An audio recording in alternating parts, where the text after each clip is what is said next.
unfiltered discussions, unexpected guests. No topic is off limits, from sex and relationships to the human condition, personal anxieties, and so much more. The only talk show of its kind in the world. This is The Last Show with David Cooper.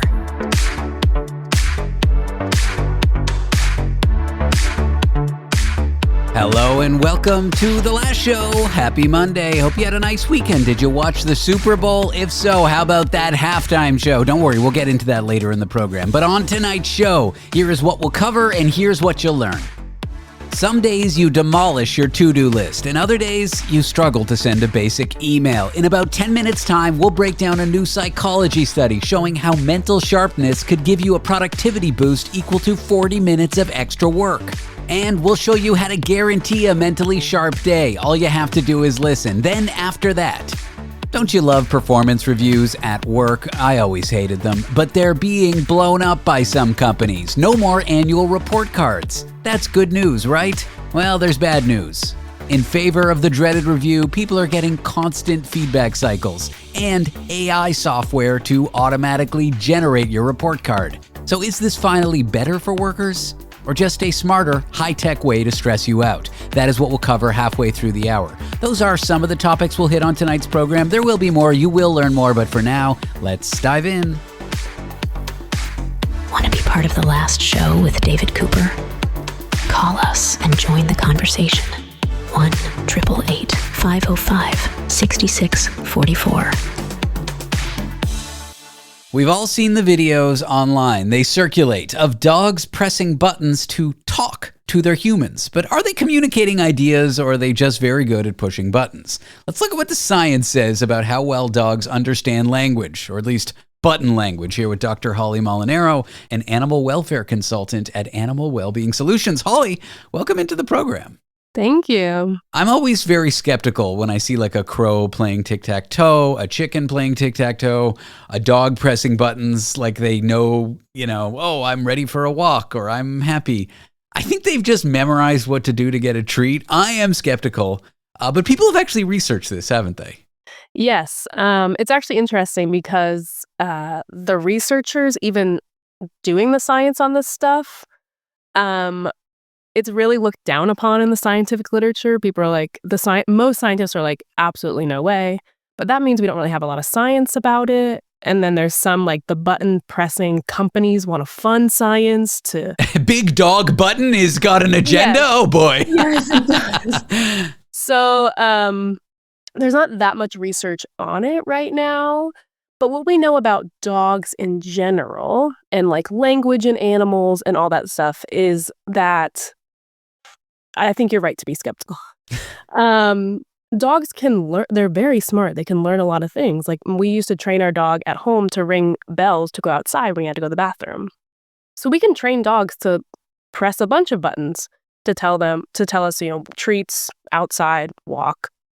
But when it starts to go into, oh, my dog's telling me a complex story with sentence structure, then I'm like, I don't think so. That's where they've lost you. Animals can learn, press this, get that. I mean, but that doesn't show like a deep understanding of grammar. And it's more like a concept of, oh, button pressed, treat got. Is that kind of like... Exactly. But these videos online, they're pretty convincing. Do you think they're fake or the creator took 1,000 takes? Like... We've got, I don't know if it's good evidence, but we've got some evidence that dogs are maybe smarter than we think. Mm-hmm. But, okay, so I'm interested why scientists look down at this research. That seems very unscientific to me. Yeah, so I think it's because of those videos online where it's like the dog is saying, I had a dream about wandering through the clouds or something like that. And then scientists are like, there's no way that dogs can tell us about their dreams. So yeah, I think that's why scientists for a long time just didn't even want to touch it, because if they did, I even know of a scientist who wanted to research it and like his other scientist friends were like, don't you dare. Oh, like, wow. Yes. You're not getting invited to the dog science Christmas party is what you're saying. Yes, exactly.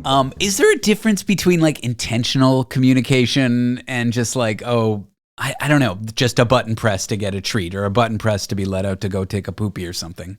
Yeah. So I think we have to think about, a lot of times people think about dogs as little humans, but dogs are not humans at all. So we talk to each other for a lot of different reasons, whereas dogs, when they talk to other dogs, it's mostly about smells. Like they'll leave their pee on the side of the road to leave a note for their fellow passerbyers.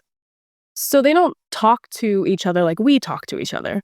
So when it comes to buttons, they're going to use the buttons to talk to humans, saying things that they would talk to a human about, which is, I want a treat, I need to go to the bathroom, things like that. They don't have any need to tell their fellow human about their innermost thoughts. I imagine, like, if your dog could talk, they would not be saying much other than like, oh, I like the smell of that. Oh, that dog looks scary. Oh, I'm frustrated right now. Oh, I'm hyperactive. I want to be taken outside. Like, yes. I'd like to think if my cat were able to speak, he would say these profound things, but they would probably just be pretty dumb thoughts, to be honest.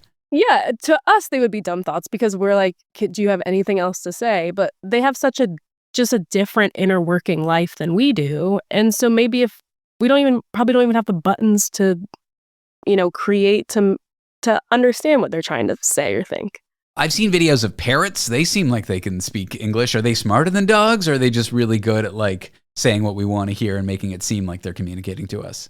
Yeah, parrots, it's a whole different thing. They're just really good at like copying vocal cord, like copying what we say. And they're also very smart. Parrots are just, again, you always have to think about animals. When it comes to animal behavior, you have to think about them in terms of like what works for their evolution. So with parrots, they developed this great repertoire of copying speech to help them out evolutionarily. Dogs didn't need that, so they just have a different type of smarts. Now, owners that get their dogs buttons, I never know how to say that properly. Is there a risk they're kind of over-interpreting what the pets are quote-unquote saying? Yes. So again, if you get like buttons for like go for a walk, bathroom, food, that I think makes sense. It's actually a great way to like communicate with your dog. If like you are having a hard time learning their signs, you can train them for these buttons. I see no harm in that. But when I see those huge boards and there's words like clouds and things like that, I think it's more about the human at that point than the dog. And what does that say about their humans? They're really looking to treat their pets as if they're other humans when they're just not? Yes. I also think we want to believe that dogs can just tell us everything if only we could understand them. But again, like we talked about before, I don't really think they have much to say in terms of what we understand. They have things that they want to say in their own world, and they do that with other dogs, so... Still, I would like to see more research in this area, but I guess you run the risk of running afoul of the big button industry, which is a multi-trillion-dollar business, or the scientific community looking down on you. I feel like animal behavior researchers should be more open-minded about this stuff, shouldn't they? Yeah, I mean, science is a weird world. I'll tell you that. But there is more research coming out, especially now. There's a couple papers out, and people are like, okay, well, they did it, so let me try it. And there's even more stuff like anecdotal. People are reaching out to scientists and being like, I actually read the studies. I did this with my dog. Is this something? So we'll see in a couple of years what comes out. Bottom line, how should people be viewing these buttons if they want to get them for their dog? If they think their dog's a genius and, you can tell them about which Shakespeare sonnet they want to hear with a button. Like, bottom line, what should owners know before purchasing these? Bottom line, a couple buttons for basic commands. Lovely. I think that's so cool. That's so fun. But I think that's all dogs really need. And so if you really want to give your dog a better life, I would skip the fancy buttons talking about clouds and their dreams and just try to focus on what behaviors your dogs are doing. Like food, walk, go to bathroom. Yeah. Start there. Well, Holly Molinaro is an animal welfare consultant. She works at Animal Wellbeing Solutions. Holly, thanks for talking to me. I hope I didn't press too many of your buttons during this interview. Yeah. No worries. All good. Coming up, why on some days your brain works great and others it doesn't work at all. Well, a new psychology study reports how mental sharpness can make you more productive. Being mentally sharp means 40 minutes more work during the same amount of work. How can you be more sharp? Well, we'll tell you that in a few moments' time. Want to be part of the last show with David Cooper? Call us and join the conversation. 1-888-505-6644.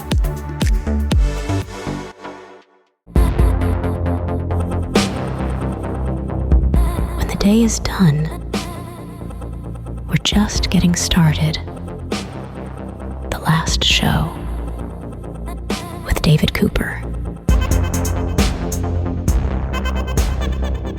Some days your brain feels like a laser. Other days it can feel like chunky soup. Well, there's new research hot off the presses showing that if you somehow manage to be mentally sharp, that can give you a productivity boost that equals 40 minutes of extra work. Want to work less? Be sharp.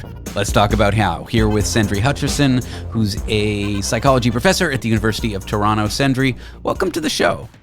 Hi, David. Thanks for having me. It's kind of a vague description, mental sharpness. Yes. What does that mean in like psychological terms? That's a great question. And to be perfectly fair, we're not 100% sharp on what mental sharpness actually is. All we can do is we can measure something and we can call it mental sharpness. Let me tell you how we do that. There are, in psychology, a whole bunch of tests that we give people.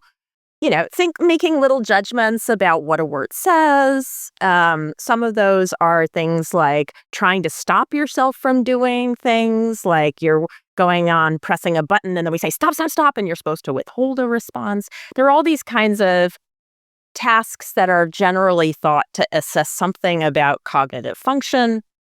Many of them are thought to assess specifically your ability to deal with hard stuff, to control something about what you're doing or saying. So we gave people a bunch of these tasks that we asked them to fill out every day. And then we use some super fancy computational modeling to decompose those tasks into a number of different metrics, one of which we end up calling mental sharpness. And I end up thinking about this mental sharpness as simply how well the brain processes information quickly and accurately. And we're not saying they're sharp people. We're saying people have sharp days. There are days that we have that are sharper than others. Yeah. And in fact, one of the really interesting things we find is because we measure people for 3 months. So we can say on average who is, the sharper bulb and who is not. And that doesn't correlate with goal achievement in any way. It's really this within person fluctuation, the days when you're better than your average or worse than your average. So I want to talk about when you're having a sharp day, how much more productive you are. But before that, how can I have a sharp day? Do I just drink 10 pots of coffee? Do I just make sure I got my 8 hours of sleep? Is it a luck situation? Am I rolling the dice? How can I guarantee a sharp day? Well, according to our work, which I will point out is entirely correlational, sleep, absolutely. We find that people are sharper after they got a good night's sleep.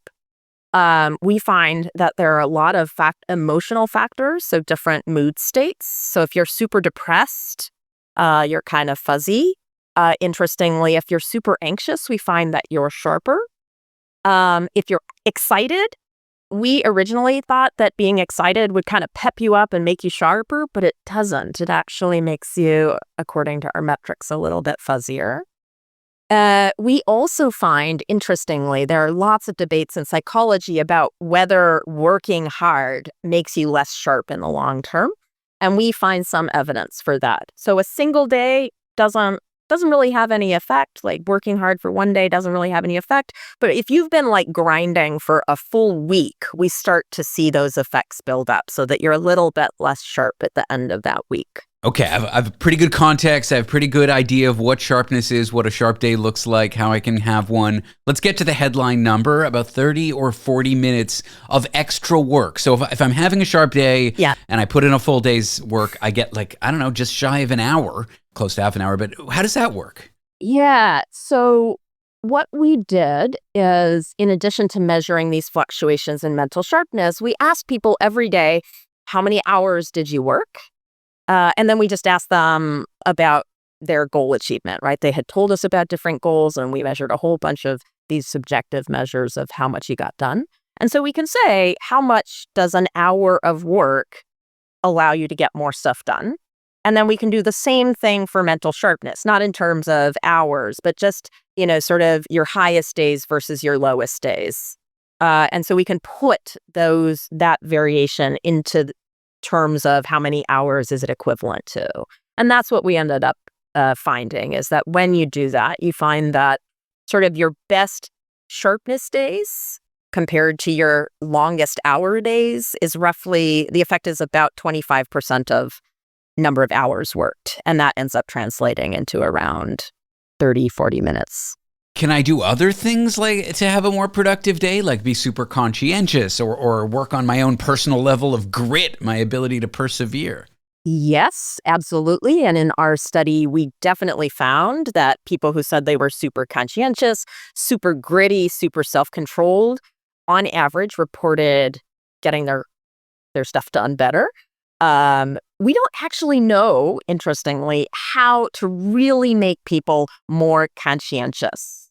It's a big issue in the field. We can measure conscientiousness. We can show that people who say they're conscientious do better, but we don't know exactly how to make somebody, how do I get more of that? And that's one of the exciting things about mental sharpness is I think we might be able to say, as we've discussed, how do you get more of mental sharpness?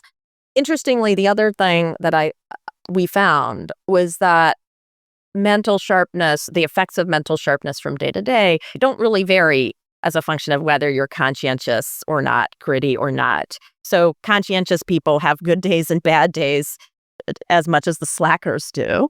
And some of that we can tie to sharpness. On a low sharpness day, let's suppose I have one, am I doing less? Am I setting like goals that that are way more easily achieved? Am I just stalling? Am I doom scrolling? What am I doing on a low sharpness day to make me less productive?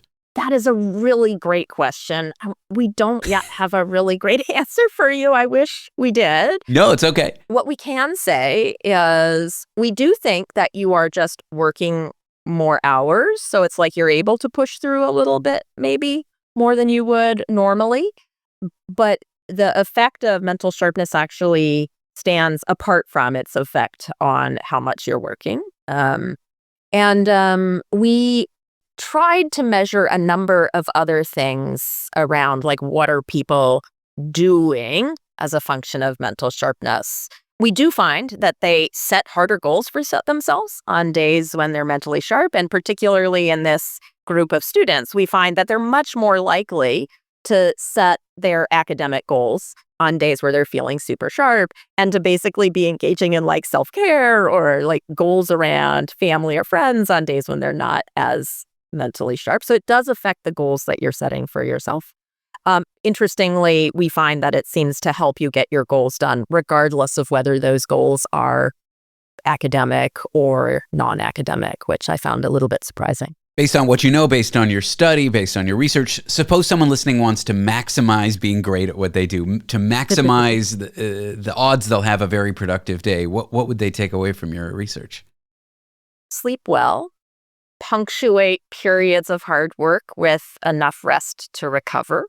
And interestingly, don't necessarily shy away from all negative emotions. It's actually okay to be anxious as far as we can tell, to allow yourself a little bit of the nerves to kind of goose the system, but don't let yourself fall into depressive traps. Find something to get yourself out of that, whether that is sleep or exercise or hanging out with friends. Take that, my therapist. There is some benefit to me being anxious all the time. It's not what you're trying to say.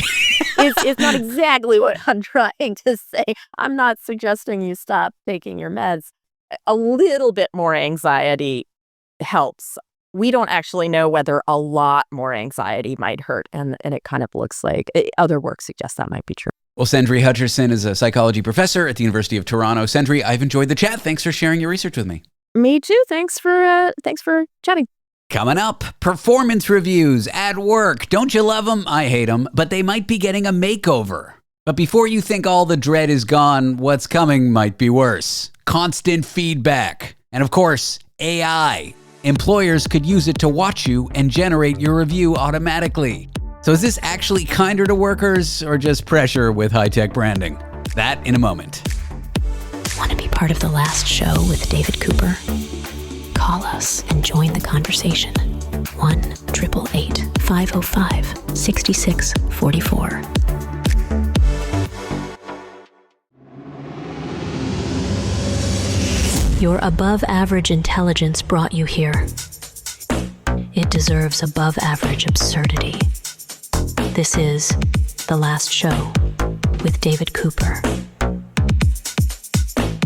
Do you hate performance reviews at work as much as I do? Well, good news, in some places they're disappearing, but bad news, they're being replaced by constant feedback discussions with your boss and even AI judging you at all times. Sounds fun, sounds dystopian. Let's discuss it here with Future of Work correspondent at Business Insider, Tim Paradis. Tim, welcome to the show.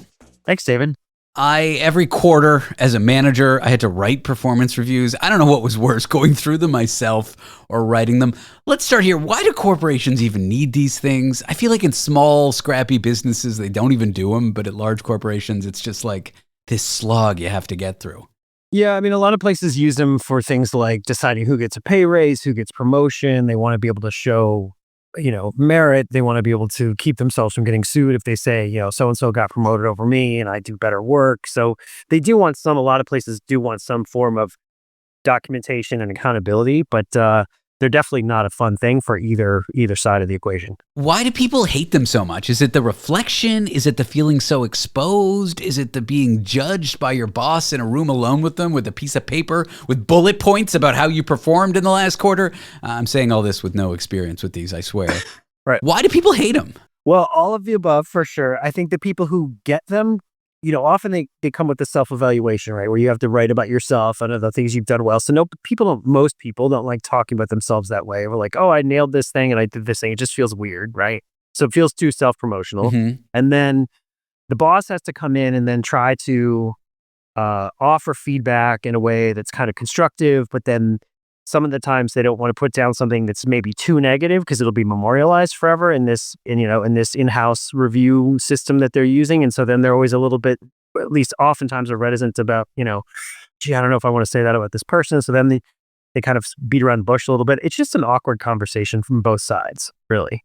My favorite technique is the sandwich, when you give good feedback, bad feedback, good feedback, to try to obscure the negative stuff. There's so many weird coping mechanisms, but let's put the reality of them to date aside. How are large corporations shifting the performance review? At first, this seems like great news, like I was saying when I first introduced you, but in reality, what they're doing instead might be worse. I don't know.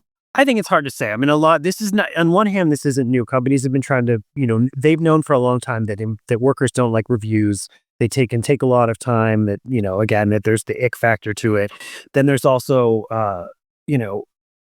this idea that they want to have regular recurring feedback, which is a good thing versus this sort of big sit down, especially now, say once a year or even twice a year, especially now in theory with business changing so rapidly. The idea is we're going to give you a little bit of feedback, as we go along so that this isn't really that big of a deal if we have to do it once a year, or that there aren't surprises. Because I've had that happen, where you get a review and you're like, wait, what? This is not good. And that's clearly, from all the management folks I talk to, is like, that's a big red flag. If you've got somebody who's surprised by their review, then you're doing your job wrong.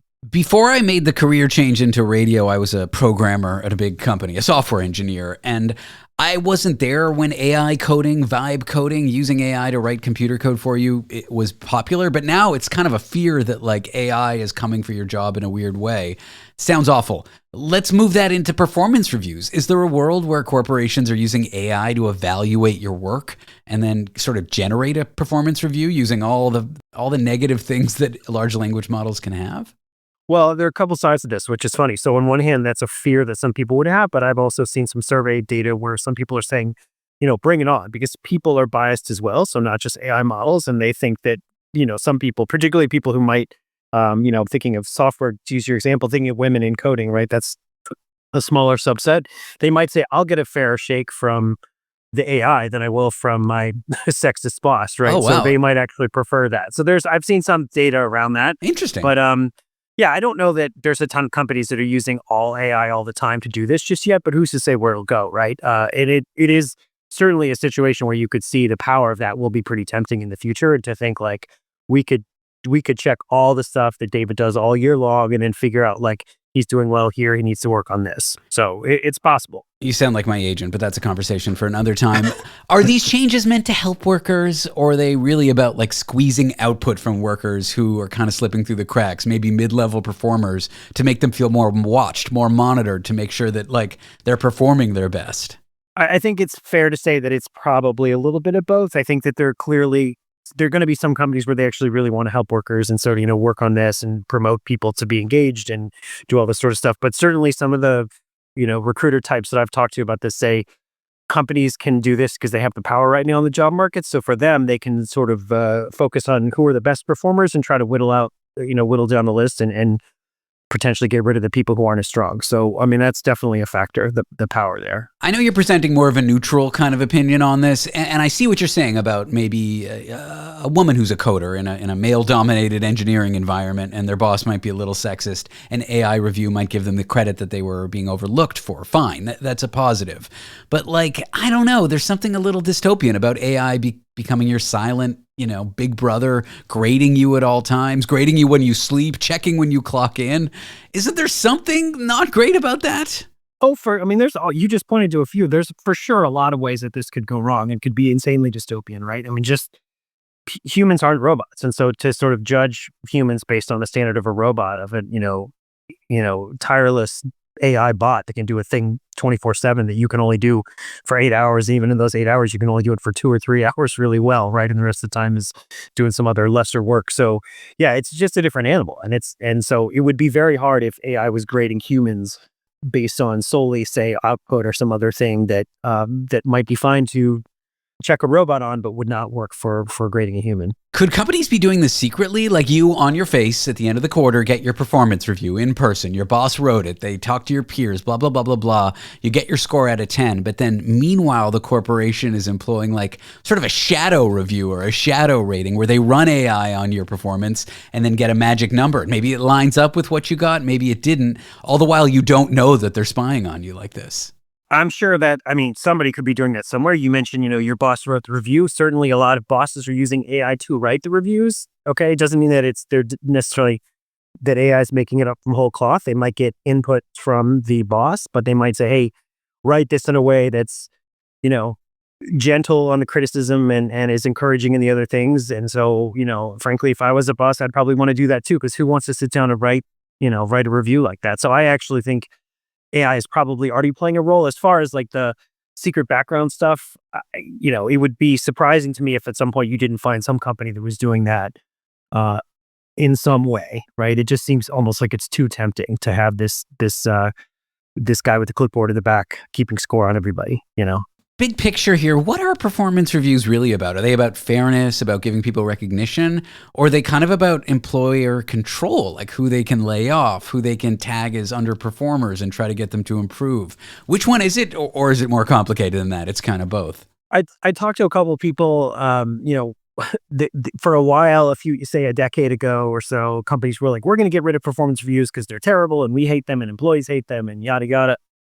The problem then becomes that companies felt like, oh gosh, we have to figure out who's getting promoted, or like I mentioned before, who's getting a raise. And so they ended up having these kind of like shadow reviews anyway. So they'll have like a spreadsheet somewhere, in a windowless room in the back of HR where they actually had written down all the things they think about all the workers. And so then it becomes kind of a problem.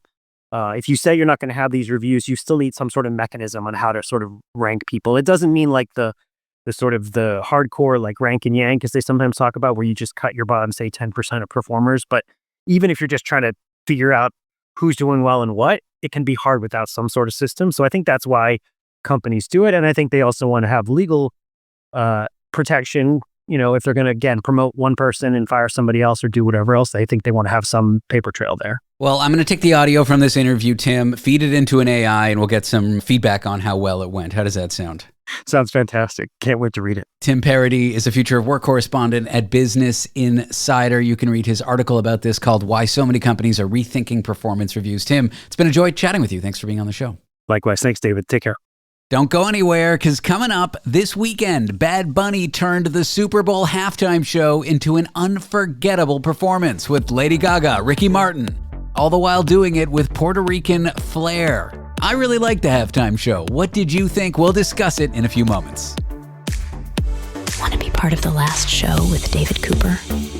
Call us and join the conversation. 1-888-505-6644. Broadcasting intimate details and useless information from an undisclosed location in New York City.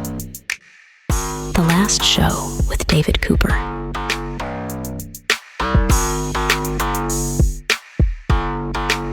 We are here with Caitlin Green to discuss the topic on some people's minds, the halftime show in the Super Bowl. I was going to make some like Super Bowl. I don't know. Caitlin, welcome in. Did you watch the halftime show? Did I watch the halftime show? I waited not so patiently for it to begin, and I adored it. I watched the pre-show. I made it through the coin toss, and then I just said to myself, the sport's boring, and I watched some other stuff and waited for the halftime show. Then I tuned back in, and then I said, see you later. Why sandwich an amazing performance with a little bit of boring, what is it, football before and after? Why bother with that is the great question. Mm-hmm. And I can watch sports. I'm not one of those people who's like, I can't watch any sport, but this one is really slow. It takes forever. And I feel like nothing is happening. I know people would tell me otherwise, but anyways. So it was the Seahawks? Did I get one team right? Yeah, it was the Seahawks versus the New England Patriots. The Seahawks won. Oh, wow. I knew that. By, I'm told, quite a large margin. Yes. So okay, who cares about the Bad Bunny, or as I should say, the Best Bunny. My only issue with him is it's the wrong name. It was quite a show, all in, well, except for Lady Gaga stepping in there for a second, all in Spanish, which is new. Mm-hmm. Walk me through what you made of it. Imagine I didn't watch it. I thought it was fantastic. So essentially, he only said 3 words in English. He said, God bless America. And it was really like a smorgasbord of Latin, Puerto Rican culture. And it was, dancers, and it was touching moments. They had a real life couple got married at the Super Bowl. So there was a couple there that like you see kiss and you just figure they're a prop, but it was actually a real life couple that had reached out to him and done one of those like shoot your shot, ask him to perform at their wedding. And then his people came back to them and instead said, no, why don't you get on stage and get married at the Super Bowl? And so they did. So there was the Lady Gaga portion. Now that also is like a functional need of most of these halftime show performers to have somebody else tap in so they can outfit change. And I thought she did a really good job. Him and her have good chemistry. Like, I mean, she's so professional. I thought maybe she was going to perform Alejandro. Just saying, if we were going to keep it more on theme, but she did a really good job. And then he had a ton, like Ricky Martin was there. Yeah, Ricky Martin did like a Puerto Rican, I guess like kind of like oldie. Yeah. Which was so nice to see. I had seen him in that TV show. What is it? The one set in Florida with Kristen Wiig. Oh, I'm losing my mind here. Palm Royale. Okay. He did kind of like so in that, I think. And so I was like, it was really nice to see him do an amazing performance because the last time I'd seen him, he was just so. Mm-hmm. It was a lot of fun. The grass so it started in like what was it? Fields with workers like working in the fields. Yep. Each blade of grass, shrub of grass was a person. Yes. They all walked out. That's amazing. I took issue with that. I wish I didn't know that. They showed it. They showed them setting up the stage and they showed all the grass people like milling about and getting up into their places. And with my friends who I was watching with, yelled at the TV and I was like, don't show us how the sausage gets made. I just need this stage to reveal and then you like don't know what's going on. That's kind of like one of my pet peeves in life. But I thought they did a fantastic job. The stage design, the energy, the dancers, and not just Lady Gaga and Ricky Martin were there, but at one point they have a house party. It sort of looked like it's happening, like a big boisterous house party. And attending the house party, Cardi B, Jessica Alba, Pedro Pascal, Karol G, and then someone saw Alex Earl there as well. And everyone's dancing around this like pink casita. And I thought I don't know, he's like jumping up on trucks. There was people were hanging off of power lines sort of as a reference to the power issues that Puerto Rico was fraught with following the hurricane. And I thought there was a lot of there's a lot of nice messaging without being too, I guess, un-NFL-y for them. There was like a lot of like political messaging without crossing the line. In some sense, I wish they had. It's a time when it maybe needs it in the U.S. Mm-hmm. Yeah. But a big banner over the stage towards the end that says the only thing more powerful than hate is love. A message on a football that Bad Bunny was carrying saying, together we are America, along with every flag from South and North America. Canada got a shout out, It was cool. I don't know. I think in some sense, I was hoping for something a little more subversive, that the next day I could turn on the news and enjoy the U.S. like left and right news fighting about it. But on the other hand, I'm like, okay, is it the time for controversy? During the Grammy speeches, Bad Bunny was controversial enough. Like, if you want to see controversy, you can turn on something else. I'm okay with it, I guess. What's your take on all that? I think that he did enough, I think, in terms of the artistry, right? Like the way that he represented Puerto Rican culture. I think that the way he was trying to kind of go about it from a place of like positivity and strength, but there, you know, it looked like there was a Caucasian man marrying the Latina on stage, like that was the couple that got married. So I think that there was enough of that there, that at least from what I saw on social, like people commenting on it who are like do have Latin background, they were all pretty pleased. But I agree. I also saw a lot of people saying that they were like sneakily hoping that he would go even more of the putting the bad in Bad Bunny with it. And the same thing for Green Day, right? Like Green Day opened the Super Bowl up, and I think more people were expecting like a bigger kind of statement from them. But I will say, like, it's kind of hard. Like the Super Bowl is one of those forums where, I guess, following Nipplegate, when you think about it, the whole like Justin Timberlake, Janet Jackson of it all, they could just like yank someone. They could just change camera angles. They could just do, who knows what they're threatening behind the scenes. I think having him perform as the halftime performer entirely in Spanish is like kind of its own, it stands on its own merit. So I was pretty happy with it. I thought he did a fantastic job. I think he is such a great, like world-renowned, energetic singer. And I have still seen a lot of people like on the left and right arguing about it today because he didn't speak any English. So there was the usual suspects who were not happy with that. But if they didn't like it, I mean, they could always have gone and watched Kid Rock. Fair enough. Yeah. The whole like other halftime show, that was, I don't even want to. That was something special. I've seen him interviewed. I've seen him on SNL. His English is like not amazingly strong. It's no shade on him. Yeah. I was wondering what would happen with that, but I guess if you do the whole thing in Spanish. Yeah. You've circumvented the whole and I think he has said before too, like his desire would be that people who loved his music would sort of look into the lyrics, which I've done a bit, like because I love his album. I've loved him for a long time. And so when I have a song of his that I really like, I will go in and listen to it and learn the lyrics. I was wondering why they didn't sub it in English. So was I. But maybe it was the right call. Maybe that's somehow changing it into something it shouldn't be. Another thing with the football, like the Together We Are America, sure, it's like every nation in America, but also like Puerto Rico, like that is an American territory. Like that is America. This is American culture, you know? Mm-hmm.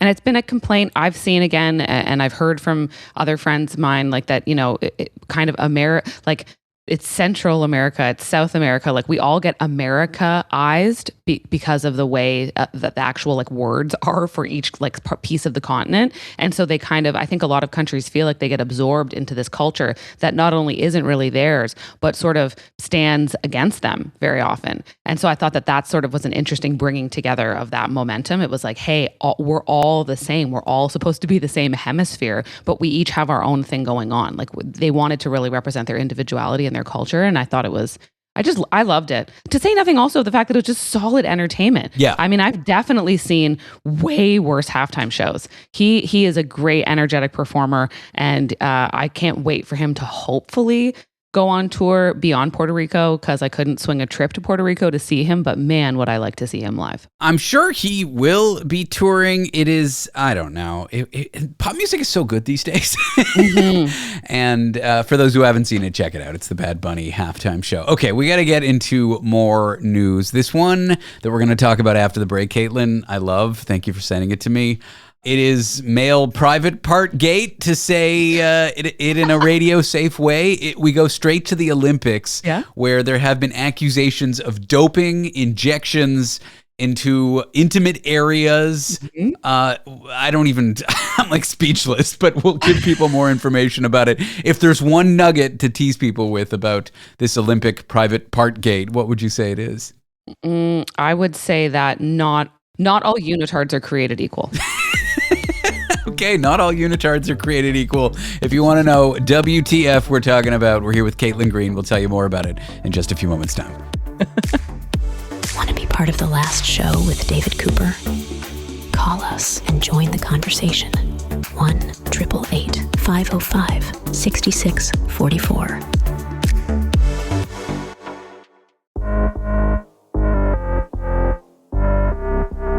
Please be advised that the following program contains audio content that may be graphic and potentially triggering for some listeners. This content may include descriptions or sounds that some may find disturbing. Listener discretion is strongly advised. This is The Last Show with David Cooper. Thinking about doping if you're an Olympic athlete, we might just have the best way to do it. We're not sure if it's real or not, but there have been accusations of skiers, is it, using injectables? Yeah. Caitlin Green is here, media personality. Check her out on the Jen Arden podcast. She co-hosts that. She does other things too. What they are, I'm sure you'll tell me at some point. But that sounded mean. I didn't mean it to be mean. I just like when you continue to talk and dig yourself into like an emotional hole, and I'll just let it happen every time. You sound like my ex.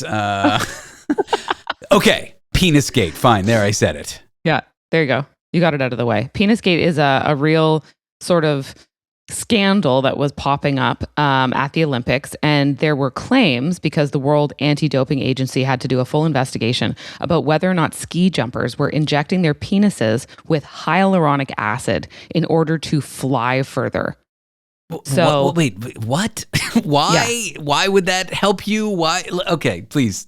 Yeah. So if you inject yourself with hyaluronic acid, which I have done, but to my face, not to my nether regions, it would make it, so it's like to give you like the effect of like, it's what some women would do for their lips. I had a little bit in my cheek. It's a common injectable. It's like a Botox analog, I guess. Well, Botox is like something that freezes your muscles. This is to create like an enlarged appearance or like contouring on your face. So it's different. Got it. So the idea would be that these skiers would inject their downstairs region with hyaluronic acid to make it bigger girth-wise. Now, don't get any ideas, listeners, because it's not advisable. It is not like it's a major off-label use for this product. There are injectables that men use, but this is not one that like your urologist would give you for cosmetic surgery. This is an off-label, not commonly used one. Mm-hmm. Got it. Yes, correct. And so you would need to inject quite a bit of it in order to see some major results. Now, the reason that they would want to do this is because you have your suit, your like unitardy spandex suit that you have to wear for your competitions. You have that, it's very strictly regulated. So because the total size of the suit allegedly, well, no, it does, has a significant effect on the amount of lift that you can generate, which could allow you to jump further. So think of it this way, more surface area on your suit, you might be able to jump, say, 5% further when you're competing. So the idea is that if you injected your downstairs region with enough filler to create more room on the suit, when they measure it and say, okay, your suit can be this big, because we put you into the body scanner, we've decided that your measurements are as such, so you can have a bodysuit that's this size. That's how into the weeds they get for the competitions. So then, the fillers absorb, you go back down to your regular size, and all of a sudden your suit is a little bigger in the crotch, and they believe it could be 5% more for your end results. 5%? Because it's so close, right? Like some of, the difference between silver and gold could be pretty teeny tiny when you get to the skill of Olympic athletes. Wow. So this is like shaving your legs for swimming. It's just like a slight edge for the average swimmer, but when you're at that level, like the hair will create drag maybe or something like that? Yeah, it's like deflate gate, the whole thing with the footballs. Like there's all these different little tiny things that when you add them all up could result in you having an improved performance. So a lot of people are saying that this isn't true, but still the World Doping Agency has to investigate the claims because the second the claim gets made, they want to figure it out. But a lot of people are saying, no, this isn't true. Nobody would do this. It's been debunked, but there's still an investigation pending. And I just appreciate the fact that Penisgate is a term that was being thrown around in conjunction with the Winter Olympics this year. Could you imagine being disgraced and stripped of your gold as an Olympic ski jumper because you did this?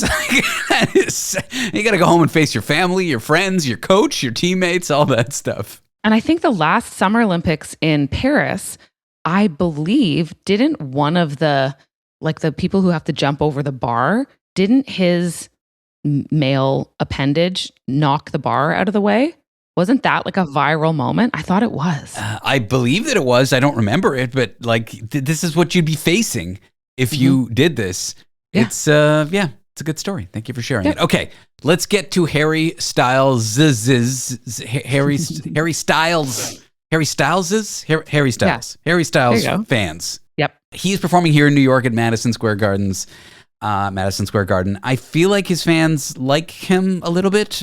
Is that a fair thing to say? They adore him. Yeah. They love him. I mean, because think about the number of rabid One Direction fans that didn't really have anywhere to place their fandom, right? Like Zayn fell off. Niall Horan had a minute there, but still not releasing a ton of stuff. So they've all sunk into Harry Styles land. And he's also like, he's a charming, young, kind of cool, very cool guy. And so, yeah, he's got a rabid fan base who are willing to pay a lot of money to see him live. He is not hard on the eyes as well. That certainly goes in his favor. Mm-hmm. So what are fans doing to try to afford tickets? Because they are not cheap. Selling their blood. No. Great. This is a thing that is happening. There are young fans who are, college age students, so they don't have a ton of cash. And they're so into Harry Styles that they're going on social, they're going on TikTok, and they're saying that they have figured out how they can come up with the $1,000 a pop ticket fee that they're facing to go see him live. And if they donate their blood like X number of times, they'll be able to pay off the credit card debt they're incurring in order to afford these tickets. It's like people are posting about, here's how many extra shifts I'll have to take. Here's how much blood I'll have to sell. Here's how many like babysitting gigs I have to take in addition to my other jobs. And it's obviously sparked a larger conversation about the cost of ticket prices in general in the year 2026. I mean, I am an elder millennial, so I'll tell you, I'm not going to see an artist for probably more than I could never imagine a world where I pay more than $400 or $500 for a ticket. And even that, I'm like, ugh.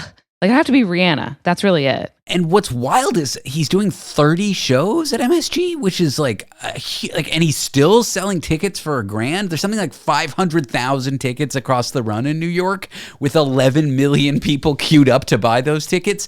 I'm just shocked that demand is that high for that many days and that many seats. His show sold out in 12 minutes. That must feel nice. 12 minutes. And that's why I think he and many other artists who have this way that he would, or per our previous conversation, Bad Bunny, who just did his residency in Puerto Rico, he did it because he wanted to give a boost to the Puerto Rican economy, which he did to the tune of, I think, something like $400 million. But Harry Styles has decided, hey, I reside in New York for much of the year. I don't want to deal with a tour all across the world or all across North America. So I'm going to set up shop. You can come to me, pay $1,000 a seat to do it, sell as much blood as you can, and then come see my residency in New York. I guess the mountain is coming to Muhammad. Bury that. To put it bluntly. Yeah, it's just wild. I couldn't. For my 21st birthday, I invited 20 friends to a little party I hosted, and all 20 showed up. So I kind of get it. I really understand. It's true. This idea of a fandom showing up for you. I'm thinking who can pull that level? Maybe Taylor Swift. There are so few artists that could fill seats like that. Taylor Swift could. Bad Bunny could. I even question if Dua Lipa could. I don't know that she could. I think Rihanna could. I think Beyonce could. And I could see that for an artist like Rihanna, who obviously has had a lot of children and has built this entire, billion-dollar beauty empire. I could see that if she does decide to return to music ever, which TBD, I wouldn't be surprised if she set up shop in one place and said, you guys come to me. So think about it from the perspective of his out-of-town fans. Not only are you potentially spending $1,000 to see him, you also have to get there. It's a lot of money. Hotels in New York, notoriously cheap, a very affordable city. One creator claimed $90 per blood donation. If tickets are $1,000, that's 12 donations plus airfare, hotel. That's 30 donations just to watch this show. I know. And I mean, at least it's a good cause, but I just would encourage all of these people who are doing this to make sure you're having your iron regularly checked, because I feel like a lot of these young girls are going to become terribly anemic. Caitlin Green, check her out on the Jan Arden podcast. She's a media personality. Caitlin, it has been a joy having you on the program. Thank you so much, David. Coming up after the break, this Valentine's Day, forget flowers, forget cards. We're going to peel back the sheets on sex and technology. Content warning for sensitive listeners or parents with small children. We're going to talk about what sex tech can upgrade your bedroom and how to spice things up with technology this February the 14th. Stick around, you won't want to miss this. Want to be Part of The Last Show with David Cooper? Call us and join the conversation. 1-888-505-6644. Please be advised that the following program contains audio content that may be graphic and potentially triggering for some listeners. This content may include descriptions or sounds that some may find disturbing. Listener discretion is strongly advised. This is The Last Show with David Cooper. Whether you like it or not, Valentine's Day is coming, and whether you're partnered with that special someone, single, or just emotionally bonded to your Bluetooth device, well, we've got some news for you. This February the 14th, you're going to want to know what sex and what sex tech is around to help you get through the day. So that's what we're going to discuss here with experimental psychology researcher at the University of New Brunswick and a member of the Sex Meets Relationships Lab, Madison Williams. Madison, a joy to have you here on the show it is. Thank you for having me back. It's always a pleasure. I don't know why I just said that like Yoda, but let's start here. You've told me this before, but I want to get one more definition. When people hear the word sex tech, what do they usually think it means? And then what does it actually mean? Sure. Sex tech, usually first thought is sex toys, most popular, most easily identified. But sex tech can actually mean anything from sex robots to sex toys to AI chatbots or companions, anything that involves sex and technology. Now, is sex tech, that word is hard for me, is it fixing problems people have, or is it creating new ones and then solving things we didn't even know needed solving? I think a little bit of both. It certainly can enhance a lot of sexual experiences. Vibrators are a classic popular addition to partnered sexual experiences. Masturbation, they make orgasm often easier to achieve, but they are certainly complicating sexual relationships when people are in relationships with AI companions or they have emotional attachments to robots or dolls. It certainly has a new dimension to relationships. Is that something you're seeing more and more in your research? Like people kind of like having relationships with new forms of technology, feeling very emotionally bonded to them in ways that they just haven't before because they couldn't? Yeah, we're seeing specifically with more advanced sex dolls or like companion dolls that have AI features in them. The people who are buying and using these devices are very attached and committed to them and often will dress them up or like hang out with them. It's not just a sexual outlet for them. It's really a relational relationship. It's more than sex for them. And I think sex often comes second to a lot of the relational components. Okay, well, I don't want to be too judgmental. How can someone in a relationship with a robot, a chatbot, have a lovely Valentine's Day?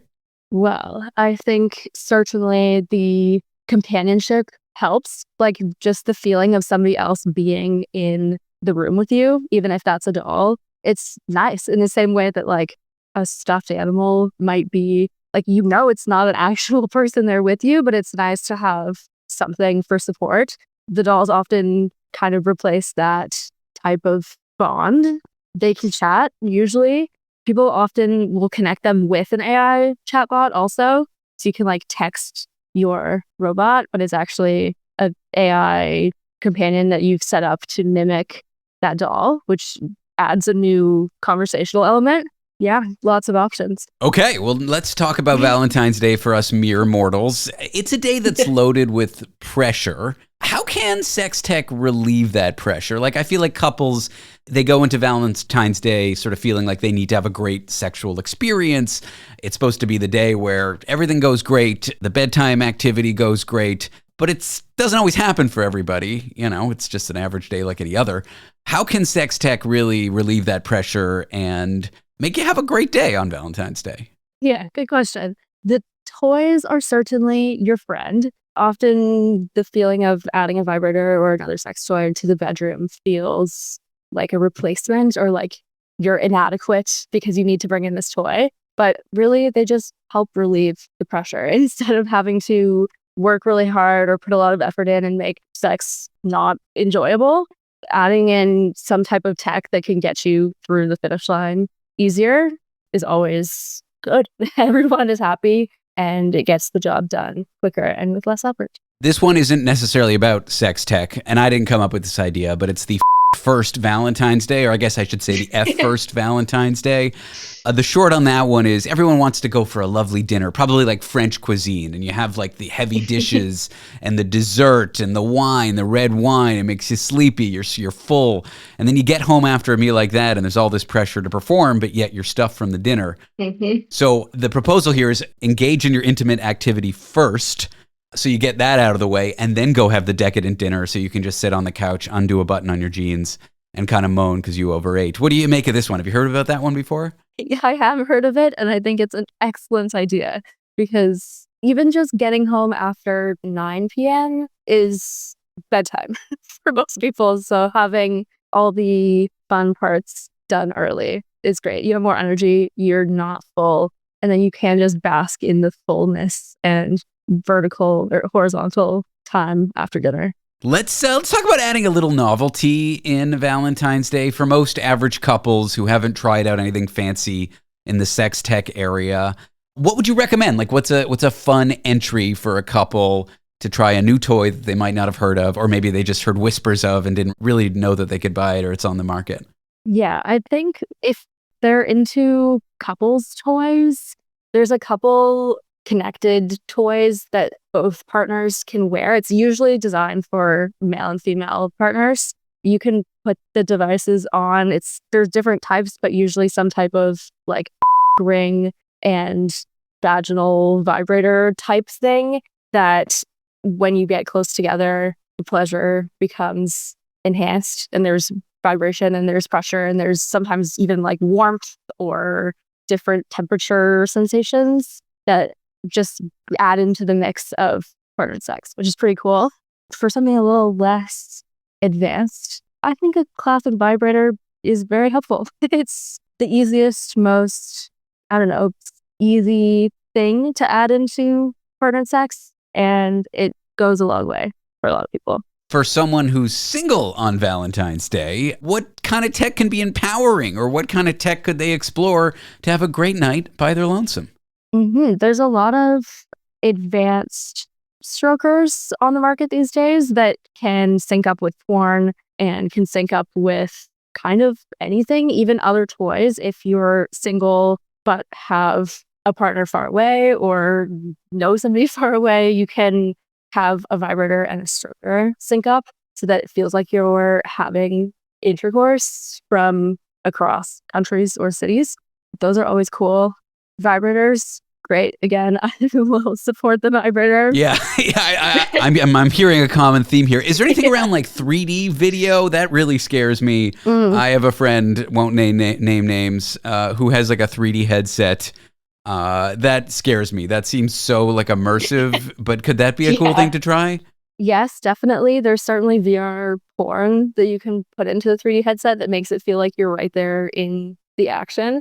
And if you add in a connected sex toy with that, then you have a whole other realm of possibilities in front of you.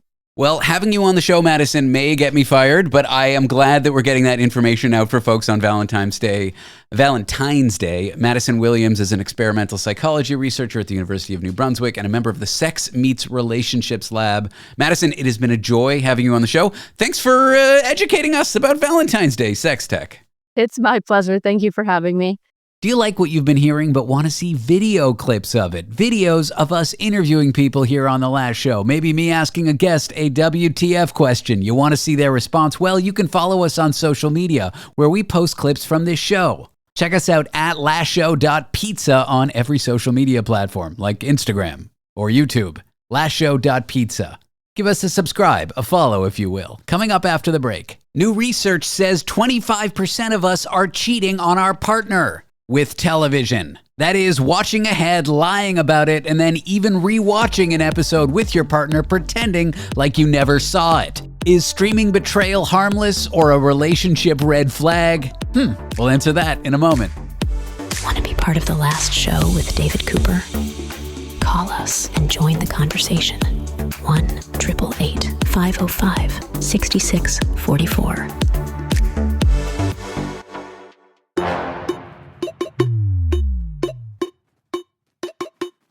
We work hard to strike the right amount of intelligence and ignorance. The Last Show with David Cooper.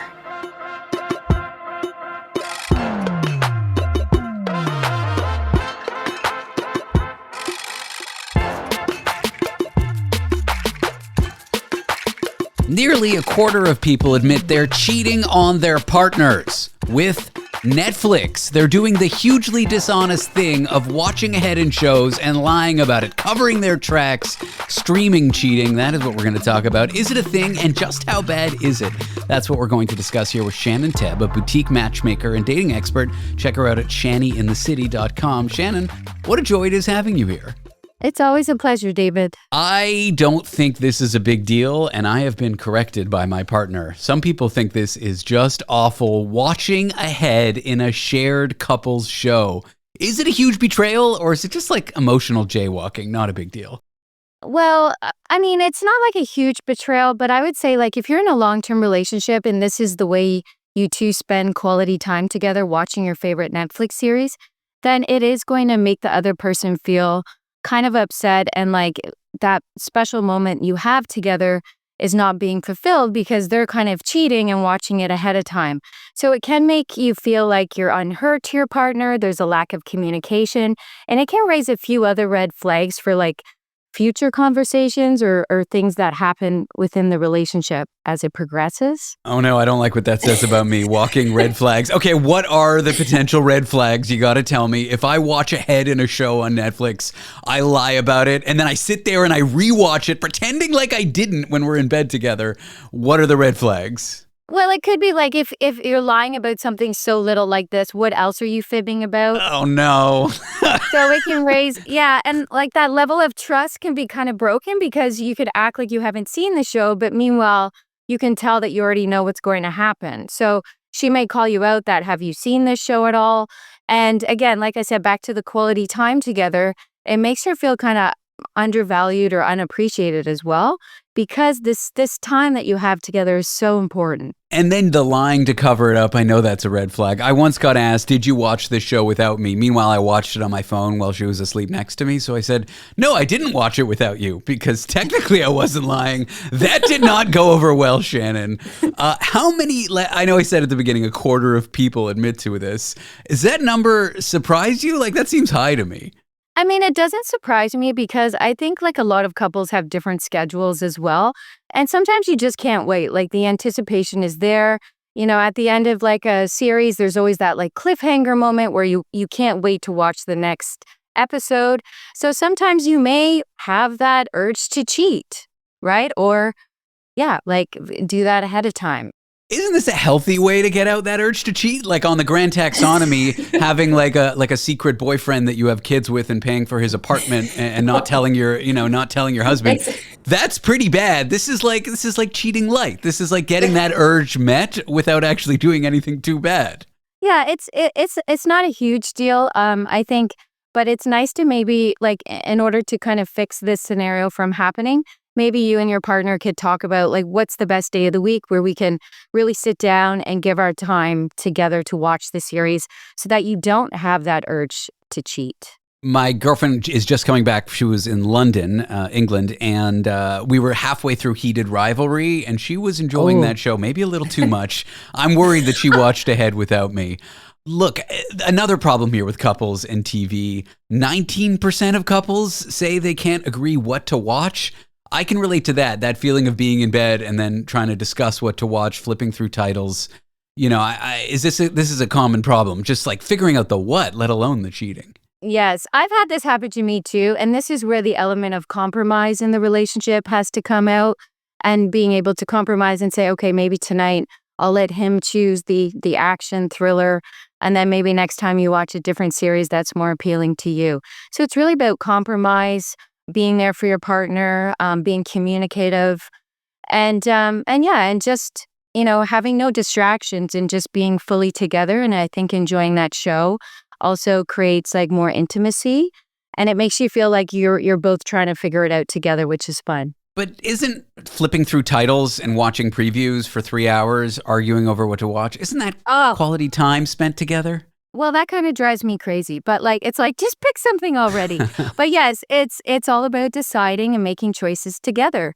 So and maybe you also get a sense of, what does my partner like? What do I like? And then you're learning more about, in the early stages of dating, what they're into and what you're into. So it's free knowledge as well within the early stages of dating. I got an amazing pitch for Netflix, maybe all the other streaming services as well, at like a $2 a month account, okay? And all you get is access to scrolling through the titles. You don't actually get to watch them, but you can just scroll through the titles with your partner, because I feel like that's my main use of these platforms. Yeah, and sometimes something will spark your eye, or you'll watch something with your partner that you really didn't want to watch, but all of a sudden you're like, wow, thank you for choosing that. Like, I love this series. Yeah. So a lot of times too, you're figuring out more about yourself and what you're into when it comes to programming. And there's so many great Netflix shows right now too, right? There are. I've become a Bravo head, reality TV, just because I got forced to watch it. Okay. Shared screen time. It can sometimes feel like it's kind of wasted time together. But I don't know. I think it's like a modern love language. I think it's a modern way of spending quality time when you just don't want your brain to be on. You don't want to engage in conversation, but you want to spend some quality time together.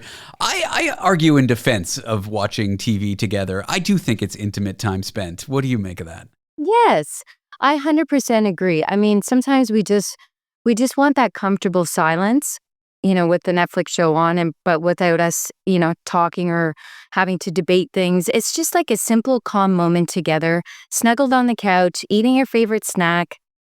I just love it. And the thing with, if you miss a part, you can always rewind it. There's the closed caption, so you're never missing what they're saying.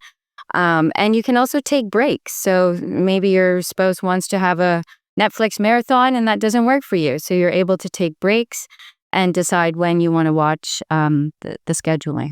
Individual time, so important in couples. Having your own show, like I'm a sci-fi junkie. My girlfriend's a reality TV head. We have our separate time. I'm in the living room. She's in the bed. I'm watching my sci-fi space opera, and she's watching whatever it is she's watching. Do you think that's important, having your own shows so that you can really maintain that individuality in a couple? Well, I think it's important to have your own space and your own time to kind of recharge and unwind after a long day of work. And then that, okay, Bridgerton is our episode together. So you're going to make time to watch that together. So it's, there's really no miscommunication and everything is clear. If he wants to go down in the basement and watch his action show and you want to watch your show, there's no problem and there's not going to be any conflict. Want to get back to the headline, streaming cheating, watching ahead, lying about it, not telling your partner or telling your partner. How can we recover from being caught at doing something so humiliating, something breaking trust like that? Well, I think the first thing is taking ownership that you did, stream cheat, and just saying, you know what, babe, I couldn't wait. I was so excited to watch this episode. I understand, though, how that made you feel. So acknowledging, giving a feeling towards that. And then maybe letting her know that you're not going to do that again in the future. And then just putting a schedule aside so that you can both watch the show together so it doesn't happen again. My advice, this is probably bad. This is probably why I'll die alone if my girlfriend leaves me. I think if you watch ahead and you lie, you got to maintain the lie. You got to watch the episode again and you got to pretend like you're watching it for the first time and suck it up. And act surprised. And act surprised. You got to be a pretty good actor if you're going to engage in this lie. I mean, if you can get by that, but just don't do it again, right? Maybe you're allowed one little mishap, but try not to do it again because eventually you may fall into that cheating, you might just start getting addicted to watching it on your own without her. And then there's the disconnect. And then the couples therapy sessions are going to be more expensive than the monthly streaming costs, I think. Exactly. Well, Shannon, I've enjoyed this chat. Thanks for talking to me about streaming cheating. I appreciate you being on the show.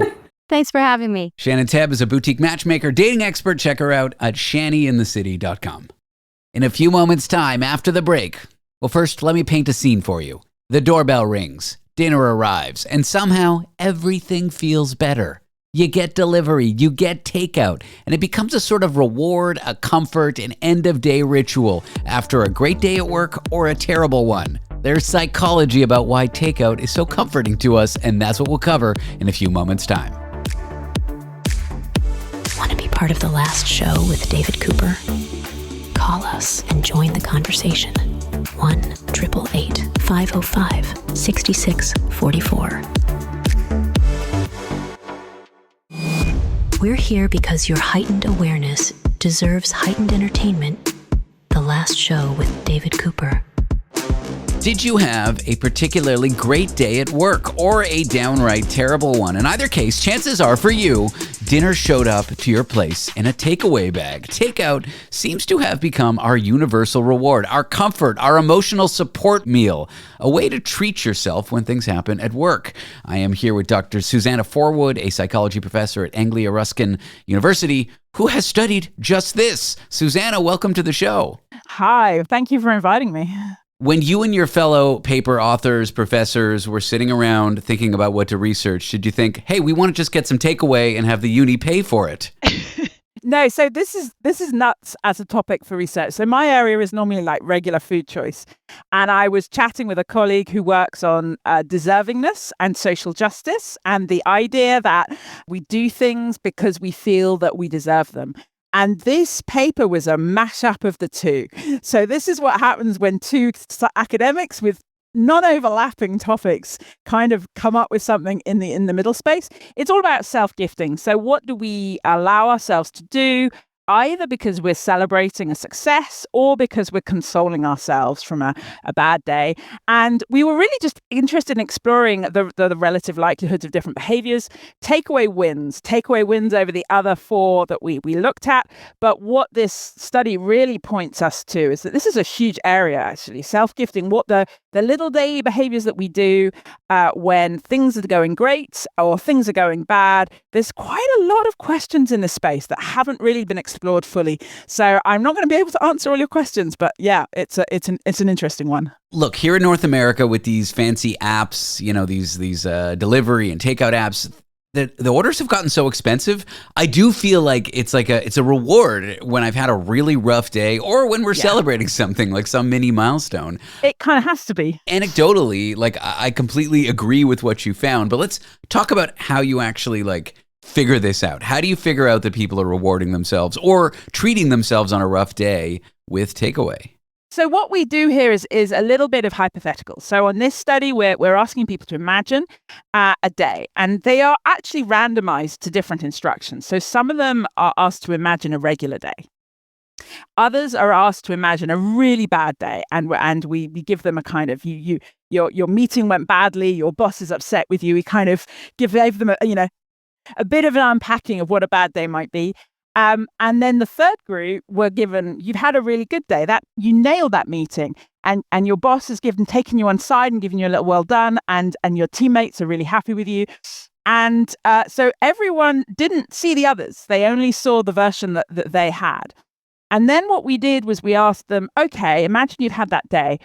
What are you likely to do next? And we actually gave them a list of options. And the options were to have some alcohol, to eat some chocolate, to get a takeout, to do some kind of an online shopping spree.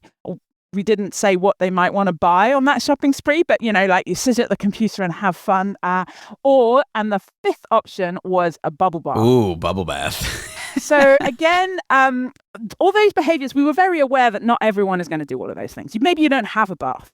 Maybe you're allergic to chocolate. Maybe you just don't drink alcohol, full stop. So we also separately in the study asked people, would they ever do these behaviors? So the data we actually analyzed filtered out people that just would never do those things. Got it. So if takeout is not an option for you and all the people like you, that data was excluded from the takeout behavior. And yet people overwhelmingly, when they felt like they crushed it that day at work or were crushed them, that the takeout was the thing to do? Kind of, but also remember that the control condition was the average day. And you've made a really good point already, which is takeout's expensive. So actually, did we see them get takeout more on the good and bad days, or do we see them taking takeout less on an average day? It's kind of hard to know. Oh, whoa. They're the kind of flip of one is the flip of the other. But if you think about something like the bubble bath, which is probably free, or at least, once you've got a bottle of bubble bath in the house. I don't know. These bath bombs are expensive, but that's a conversation for someone else. It's not as expensive as a takeout. And similarly, an alcoholic drink or a bar of chocolate, yeah, okay, clearly there's a cost with having that in the house. But if you've got it in the house and you do consume it in your kind of day-to-day routine, we're probably not talking the same amount of cost as a takeout. So those things you might be inclined to do on the average day. Does that make sense? Yeah. And what we found actually was that all of the behaviors, apart from the shopping spree, were more likely on the bad day. But it was only the takeout that was also more likely on the good day. So people, I think, are thinking differently about how they congratulate themselves for good days and how they console themselves for bad days. Now, I know when I order takeout, it's like a special thing because I look at my credit card bill. I'm like, why did I spend $7 billion on takeout? But whatever. Are people aware of it in the general case? Like, are people conscious that they're treating themselves for either a good day or a bad day? That's a really good question. Now, because we randomized people, we didn't ask them. We didn't say how much of this is because you had a good day. And the people in all the different conditions were kind of equally likely to be male or of a certain age. So the demographics were kind of balanced across those conditions. So we would have to follow up to find that out. I suspect people are very aware of this behavior. I suspect no one is hugely surprised. We would want to do a follow-up study that kind of measured behavior in the day. So there's a methodology called ecological momentary analysis where you text people literally in the moment. So like 6 p.m., their phone pings, they get a text. How good was your day? What behavior are you about to do? So that's a different methodology from what we used. We kind of asked people to imagine. And we might get, in that second method, we might get people doing things not being aware of it in a way that they probably were more aware in our study because we kind of asked them to imagine. Now, takeaway or delivery, fast food, fried food, it isn't always, but it often can be junky. I mean, good food has butter in it. That's my favorite Indeed. food group, butter. From like a public health perspective, should we be worried about the amount of takeout that people are using for emotional regulation? Yeah. So this is actually what my interest in the subject was, because actually if we can help people who are using takeout for emotional regulation into other behaviors that are equally emotionally consoling or celebratory, but maybe without the pounds, that would be a win. But we can't really do that unless we know what those behaviors are. And if we don't know whether or not they do give the same emotional consolation value. So there's a bit of research there, but that's really where my interest lies. I'm very much trying to help people make healthier food choices. So for someone listening and thinking, and that this includes me, this is definitely me. I'm the person who comes home after a rough day or a good day and splurges for takeout. Is there a better, healthier way to self-gift without taking out the fun and joy of it? I mean, I would make your own experiment. Literally, like you can Google how to have a nice evening. You're going to have your own likes and dislikes, and I wouldn't want to guess what they are. But there's not going to be a lot of surprises here. So I don't know, invite a friend over to play a game or to get online and play a game online or watch a film, or is there some kind of music that you're like, I really want to sit down, close the doors, get everyone out of the room and just immerse myself in a really good jazz LP or what, it depends what your vibe is. Sure. What is your stuff? What is your thing?